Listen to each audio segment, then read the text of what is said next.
जय गुरुदेव। और दोस्तों, मेरे चैनल सिद्ध साबर मंत्र में आपका एक बार फिर से हार्दिक स्वागत है। और देखिए, आज मैं आपके लिए जो वीडियो लेकर के आया हूँ वो वीडियो बहुत ही आपके लिए महत्वपूर्ण है, क्योंकि जब हम कोई भी साधना करते हैं, चाहे हम यक्षिणी की करें, योगिनी की करें, अप्सरा की करें, किन्नरी की करें, किसी की भी साधना करते हैं या फिर और भी दूसरे देवों की साधना करते हैं, तो हमें किस प्रकार के अनुभव हमारे सामने आ सकते हैं, इसके ऊपर मैं ये वीडियो आपको देने जा रहा हूँ। और ये वीडियो आपके लिए बहुत ही महत्वपूर्ण होगा, इसलिए वीडियो को आप पूरी देखना, स्किप मत करना, वीडियो को बीच में छोड़ना भी नहीं है। आपको एक एक पॉइंट को ध्यान से सुनना है, ठीक है। और जो चैनल पर नए व्यक्ति हैं, जो नए व्यूवर हैं मेरे, उनसे रिक्वेस्ट करूंगा कि चैनल को सब्सक्राइब ज़रूर कर लेना और साथ में ही बेल के बटन को प्रेस ज़रूर कर लेना, क्योंकि जो भी मैं आध्यात्म से जुड़ी हुई जो भी वीडियो मैं आपके लिए दूंगा, वो वीडियो का नोटिफिकेशन आपको तुरंत मिल जाएगा, तो आप उस वीडियो को देख लेंगे। वरना फिर आपको चैनल पर ढूंढने से बड़ी मुश्किल से मिलेगी वो वीडियो, अगर आपके हाथ से निकल गई तो, ठीक है।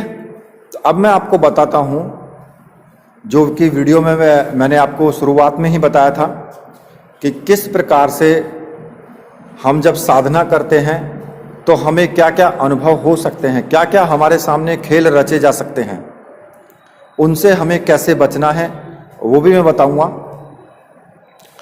तो देखिए, सबसे पहली बात आती है कि जब हम साधना शुरू करते हैं तो हम या तो 21 दिन करते हैं या फिर 11 दिन की करते हैं। सबसे पहला यही होता है हर एक व्यक्ति का। या फिर कोई कोई ऐसा भी होता है कि जो ये कह देता है कि भाई मैं तो तब तक करूंगा जब तक कि प्रत्यक्ष ना हो जाए, मैं तो रुकूंगा ही नहीं बीच में। और पूर्ण रूप से अगर आप यम नियम के सिद्धांतों का पालन करते हैं, मन वचन कर्म से पवित्र रहते हैं, तो फिर साधना आपकी संपूर्ण होती भी है। और इन साधनाओं में सबसे बड़ी चीज होती है कि आपका भाव, उस शक्ति के, ये भाव की भूखी होती हैं ये शक्तियां। क्योंकि जो भी अप्सरा है, किन्नरी हैं या फिर योगिनियां हैं या यक्षिणियां हैं, इनका जितना भाव आपका इनके प्रति होगा, जितना आप सोचोगे कि मुझे इनसे मिलना है, जल्दी से जल्दी आए, ये मेरे पास खड़ी हैं, ये मुझसे बात करना चाहती हैं, ये इनके बारे में जितना चिंतन ज्यादा रखोगे, ये उतनी जल्दी ही आपकी तरफ आकर्षित होती हैं।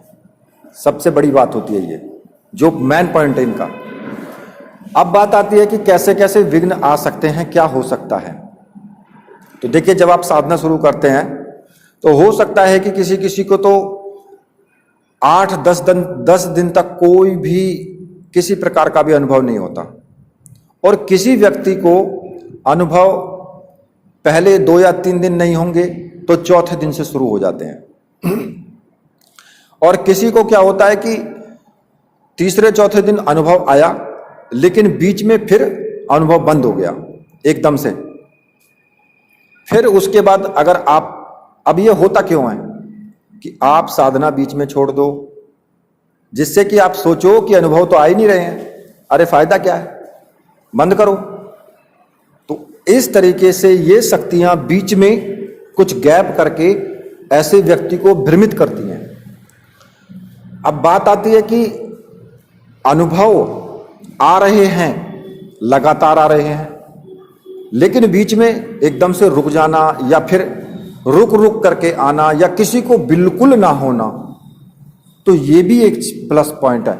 ये भी शक्ति का एक उस शक्ति की चाल होती है कि जिससे कि ये साधना को बंद कर दे, इसके मन में दूसरे प्रकार के विचार आ जाएं। और ये होता भी है। अगर आप यम नियम का ठीक तरीके से पालन करोगे तो आप इन विघ्नों से बचे रह सकते हो, वरना ये विघ्न 100% ऐसे आएंगे और आप साधना को छोड़ दोगे। आपके मन को वो भ्रमित कर देंगी, परिवर्तन कर देंगी आपके मन का, तो आप छोड़ छाड़ के एक साइड बैठ जाओगे, सामग्री भी आपकी रखी रह जाएगी। अब बात आती है कि अगर विघ्न आ रहे हैं, अनुभव आ रहे हैं, तो फिर कैसे आए। कभी कभी ऐसा होगा कि कोई ऐसे लगेगा कि आपके कमरे के अंदर कोई घुसा हुआ है। अच्छा, एक चीज और मैं आपको बता देता हूं, कुछ व्यक्ति ये सोचते हैं कि दरवाजा बंद करके, खिड़की बंद करके, मतलब पूरा लॉक करके और तब साधना करते हैं, जबकि ऐसा नहीं करना है। आपको दरवाजा हल्का सा खुला छोड़ के रखना है। उस शक्ति के लिए दरवाजा खुला छोड़ करके रखना है। हालांकि वो कैसे भी प्रकट हो सकती है, लेकिन आपको एक भाव अपना रखना है कि इस दरवाजे से शक्ति अंदर आएगी। अगर दरवाजा बंद है तो फिर कैसे आएगी? अपना भाव एक रखना है।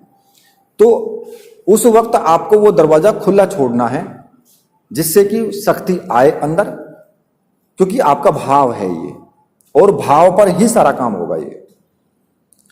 तो आपको ऐसे लगेगा कि घर के मतलब कि जो आप पूजा कर रहे हैं जहां पर, वहां पर कोई आया है, आपके आसपास कोई घूम रहा है, ऐसा भी महसूस हो सकता है। ऐसा भी आपको महसूस हो सकता है कि किसी ने आपको टच किया है, किसी ने आपको छुआ है। कई कई बार तो ऐसा होता है किसी के साथ में कि किसी ने चुंबन ले लिया है, ऐसा भी महसूस होता है। और ऐसा भी लगता है कि कोई प्रकाशनुमा गोला है जो कि आपकी साधना के समक्ष है, दिखाई दे रहा है आपको, प्रकाश है कोई, लेकिन वो पूर्ण रूप से आपके सामने नहीं आ पा रहा है। तो ऐसा भी अनुभव आ सकता है। और एक और मैं आपको बताता हूं कि ऐसा भी अनुभव हो सकता है कि कमरे के अंदर सुगंध आनी शुरू हो जाए और फिर सुगंध एकदम से खत्म हो जाए, ऐसा भी हो सकता है। या ऐसा भी हो सकता है कि सुगंध की जगह दुर्गंध आने लगे, ये भी एक अनुभव है। दुर्गंध भी हो सकती है। आप सोचे यार कि पता नहीं ये कौन सी दुर्गंध आ रखी है, बताया तो था कि उसमें तो सुगंध आएगी, पर ये तो दुर्गंध आ रही है, कहीं कोई दूसरी चीज तो नहीं आ गई है, आप सोचोगे तुरंत ऐसा। लेकिन वास्तविकता ये नहीं है। वास्तविकता ये है कि होती तो वही शक्ति है, लेकिन वो आपको भ्रमित करती है। कई बार लोग सोचते हैं कि कोई यार चुड़ैल तो नहीं आ गई है, कोई कुछ ऐसी शक्ति तो नहीं आ गई है, पिशाचनी तो नहीं आ गई है, तो लेकिन वो शक्ति होती वही है, अप्सरा ही होती है। वो कैसा भी रूप धारण कर सकती है, उसके अंदर इतनी शक्ति सामर्थ्य होती है कि वो किसी भी रूप को धारण कर सकती है। आप अगर सोचेंगे ना कि मुझे तो जीन्स टी शर्ट में आए मेरे सामने, तो वो आपके सामने जीन्स टी शर्ट में ही आएगी। आप सोचेंगे कि वो साड़ी बांध करके आए, तो वो आपके सामने साड़ी बांध करके आएगी। अगर आपने कुछ भी नहीं सोचा है तो वो अपने हिसाब से जो भी उसका परिधान है, जो भी पहनने के कपड़े हैं, उनको पहन करके आएगी। आप सोचेंगे कि वो मेरे सामने नग्न अवस्था में आए, तो फिर नग्न अवस्था में ही आएगी वो। मतलब कि जो आपका भाव होगा उसी भाव में आएगी। अब बात आती है कि वो आ गई। कई बार ऐसा होता है कि आपको पता नहीं लगता, लेकिन वो शक्ति आपके इर्द गिर्द घूम रही होती है। कभी कभी वो क्या करती है कि वो तरह तरह की आवाजें निकालना शुरू हो जाती है आपके सामने, जैसे कि हूं हूं की आवाजें स्टार्ट हो जाएंगी। आप सोचोगे कि पता नहीं साला कौन सा जिन्न आ गया यहां पर ये, लेकिन वो वास्तव में वो जिन्न वगैरह कुछ नहीं होता है। वो यही होती है जो कि आपको भ्रमित करती है, आपको डराती भी है। लेकिन आपको इन चीजों से घबराने की जरूरत नहीं है। आपको सिर्फ बैठ करके मंत्र जाप करते रहना है, चुपचाप अपना ध्यान लगा करके। जितनी एकाग्रता होगी तो ये चीजें आपको परेशान नहीं कर पाएंगी। और जब ये सबसे थक हार जाएगी, सब कुछ कर लेगी, तब आपके सामने ये प्रकट होती है। लेकिन वहां पर भी ये अपना दूसरा एक और समीकरण चलाती है।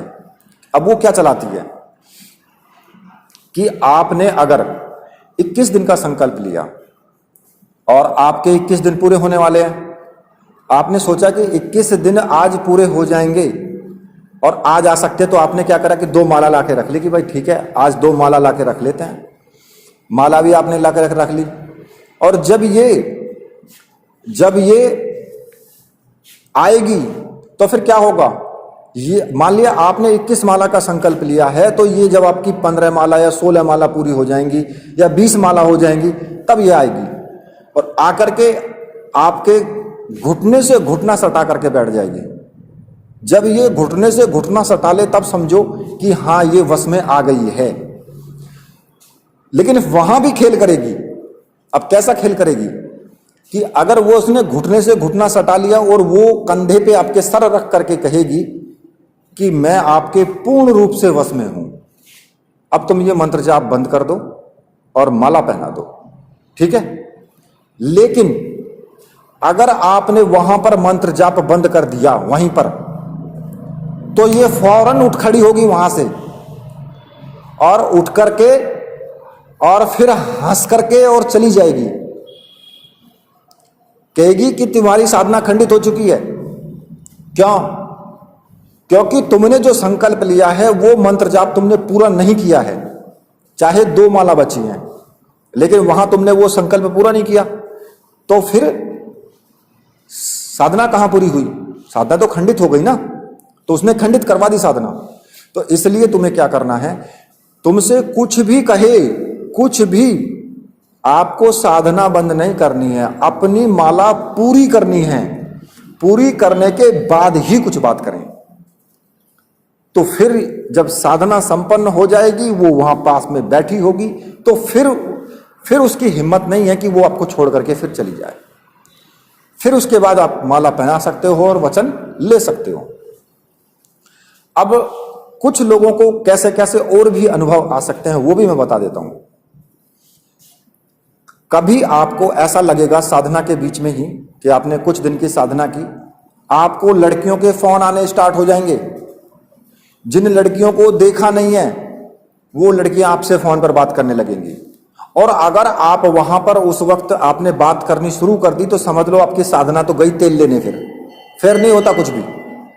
मैं सच्चाई बता रहा हूं, बरगड़ा नहीं हूं, ना ही आपको झूठला रहा हूं, मैं जो सच है वो बता रहा हूं। और कभी कभी ऐसा होगा कि आप व्हाट्सएप अगर आप चलाते हैं या फिर आप दूसरे कोई ऐप चलाते हैं, तो वहां पर भी आपको वीडियो कॉल आनी स्टार्ट हो जाएंगी।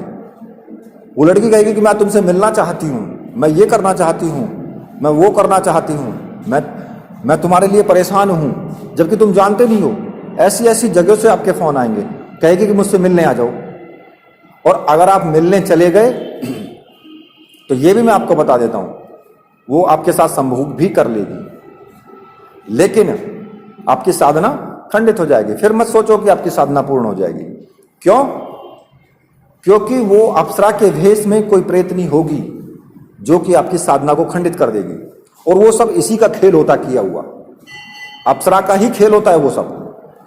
और दूसरी चीज होती है कि अगर आप साधना कर रहे हो और साधना करते करते आप जैसे रात में सोने के लिए जाते हो, तो आपको क्या होगा, आपको ऐसा लगेगा कि मेरे खाट के चारों तरफ कोई है। रात में तुरंत 12 बजेंगे, 1 बजेंगे और आपको लगेगा कि कोई है मेरे पास में, घूम रहा है। डर जाओगे आप, या फिर ऐसा लगेगा क्योंकि मेरे पास में आकर के लेट गया है या फिर लेट गई है। स्त्री हो सकती है। सुबह जब उठोगे तो ऐसा लगेगा कि कुछ बाल, जैसे स्त्रियों के बाल होते हैं, वो बाल बिस्तर पर हैं या बालों का गुच्छा है। तुम समझोगे कि ये पता नहीं कौन सी चुड़ैल आ गई है रात में, लेकिन वास्तविकता ये नहीं है, होती अप्सरा ही है वो। वास्तविकता ये है क्योंकि आप अप्सरा को बुला रहे हो, ना कि किसी भूत प्रेत चुड़ैल को बुला रहे हो। अरे किसके पास इतना टाइम है आने के लिए? कौन किसके वश में होना चाहता है? आप किसी के वश में होना चाहोगे? जब आप किसी को बुला ही नहीं रहे हो तो वो क्यों आएगा तुम्हारे पास? क्यों वो जबरदस्ती तुमसे वश में होने के लिए आएगा क्या तुम्हारे पास में? कुछ लोग बोल देते हैं कि यार अप्सरा साधना की और साला चुड़ैल सिद्ध हो गई है। तो भैया ऐसा नहीं है, वो चुड़ैल फुड़ैल नहीं होती है, वो अप्सरा ही होती है वो, लेकिन वो रूप धारण कर लेती है दूसरा। लेकिन अब क्या है कि आपने सोचा कि यार ये तो चुड़ैल हो गई है और जो सब कुछ इधर उधर हो गया, मामला बंद कर दी साधना, छोड़ो यार ये कहां तुम किस चक्कर में लग गए।